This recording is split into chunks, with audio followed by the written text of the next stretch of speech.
Looking to get the Texans back on track against a winless Jacksonville team. Stroud was stymied by Brian Flores' Vikings defense last week, where he threw 2 interceptions.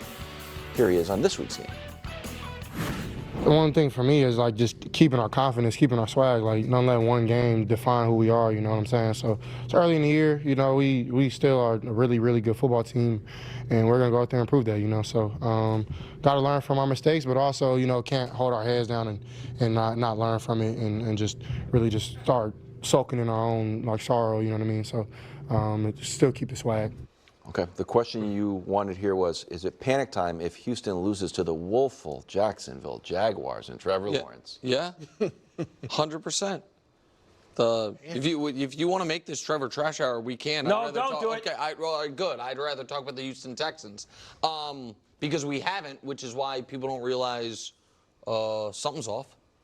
So week 1, it was like, oh, CJ Anthony Richardson duel. Maybe the Colts are frisky and good, but the problem is Colts have played games since then. We're like, uh-oh, that team scored 27 on you. Yep. Week 2, we were just like, oh, what's wrong with Caleb Williams? Not recognizing Houston didn't seem quite right. And week 3, it was Sam Darnold, Brian Flores, party for them. Yeah. Houston on the other side of it.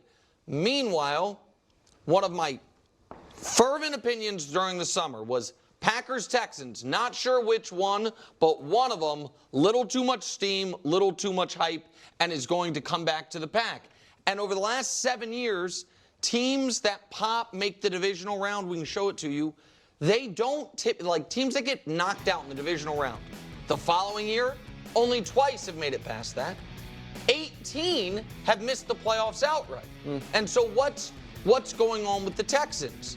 Well, show you CJ's numbers because he's supposed to be an MVP. He's been, I think we can show you CJ's numbers. It's a blind reveal, but one of them is CJ. I don't know if you can tell the difference between those two players. To me, it's about identical. Is that Geno? No, it's not Geno, Brew. If it was Geno, it'd be nothing to be ashamed of. It's worse than Geno. Wild's going to like it. Reveal it, please. That's C.J. Stroud, and that's Gardner Minshew. I think he could. And so, listen, facts are the facts. Now, I understand that he's earned far more benefit of the doubt than Patrick Mahomes, so no one should panic. But it's an odd start, and if they lose to the Jags and have the Bills next week, we buried the Jags already. Jags are 1-3, and they're 2-2. It's something. So, yeah, panic time if they lose. Wow. I'm not ready to panic, but as someone who picked C.J. to win League MVP. And you picked this team to get to the Super Bowl and win it. Oh, win it. Okay. Like, this is like something to pay attention to because defensively you thought that, okay, we're going to improve. We're going to be better. They haven't been. They've struggled defensively against teams that don't score a ton of points. Obviously, the Vikings put up a lot of points, and they've been good. They're a 4-0 team. But you mentioned the Colts. The Colts haven't scored that many points since. A free win, too. And so, for me, it's one of those things where you add players and it kind of alters the continuity that you already had. Sure. And it's something that your quarterback has to learn to deal with and overcome. Coaching has to change because you're trying to figure out how can we appease everyone? How can we implement plays for everyone and still be as effective and as explosive? And they just simply haven't been. They've truly been struggling. And C.J. Stroud, I'll raise my hand, you are right there in the forefront of struggling right now. Not panic, but concern. They be 2-2. And why I say not panic, that division's bad. Like, you might win this division with a 9-8 record or something like that. Sure. Indianapolis. Who cares about that? You don't have any idea what you're getting with Anthony Richardson. No, that's totally right. Jacksonville obviously is struggling. Has been terrible. And then Tennessee. Will Levis is your quarterback. So for that reason, I'm not panicking. Now, their schedule's tough. You brought up Buffalo. These are their out-of-division games. Buffalo, Green Bay, the Jets, Detroit, Dallas, Kansas City, and Baltimore. Yeah. So that's but again, because the division's so bad, I would imagine they'll still be able to survive. Okay. So I understand what Bruce is saying, but I disagree because it's panic because you have Super Bowl aspirations, not just to be 9-8 and get into the playoffs, right? I agree with what Greg was saying because I'm very high on the Texans, had them as a legit Super Bowl contender, CJ Stroud as a top candidate for MVP. And Once we saw what the Buffalo Bills did to the Jags, just pure domination, it was so obvious that the Buffalo Bills were light years away from whatever the Jags had anything to do. You need to see a legitimate, convincing. I don't know if you have to beat the Jags as much, because the Jags are now 0-3. They're going to be desperate. They're going to be doing whatever they can, and those desperate teams are more dangerous. They're probably going to be going for it a lot on fourth down. It's just going to be probably a different style of football for sure. But I need to see the Texans play great. Truly, I need them to be great. I can always justify and explain when a team doesn't win, doesn't play great, doesn't play top level, throws interceptions, make mistakes, gets torched on defense. I can always justify it and find reasons why not to panic. And, I'm the king of not panic, right? No matter how bad a loss looks, or even when the team wins, and I can still explain and be like, well, they won, but that wasn't really that good, yada, yada, yada. I really try to dig deep. And since I'm so high, let me be clear, since I'm so high on the Houston Texans, I'm expecting them to play significantly better. And CJ Stroud actually said it perfectly. He said, we're a really, really good team.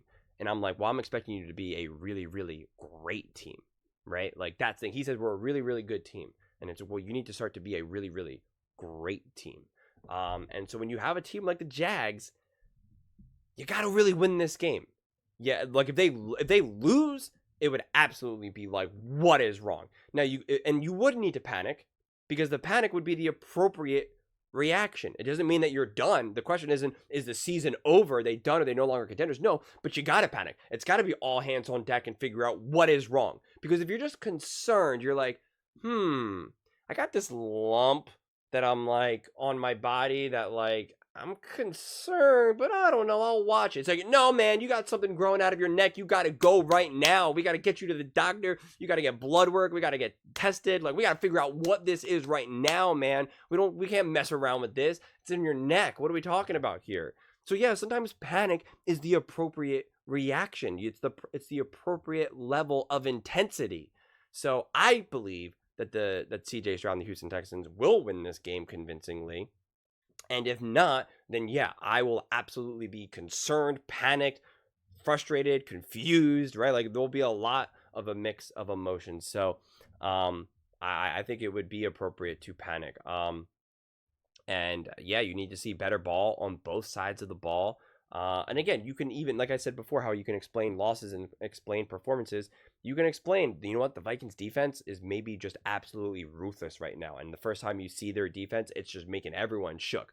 That's a real thing that's, happening. Same thing with the Chicago Bears. Yeah, they're not really that great team, but that defense was the best team last year, and they should have gotten better. And again, they're a hard team to judge because they've been able to do nothing offensively, but defensively, they still might be some dudes. And so it's like, okay, and yeah, you played the Colts and you put up points against the Colts. You gave up points against the Colts, but the Colts with AR is so wildly inconsistent that he's capable of literally throwing a just perfect pass 70 yards down the field. So again, all of their experience can be explained, right, for the Texans. That's why I'm not panicked right now, right? Panicking right now is the wrong emotion.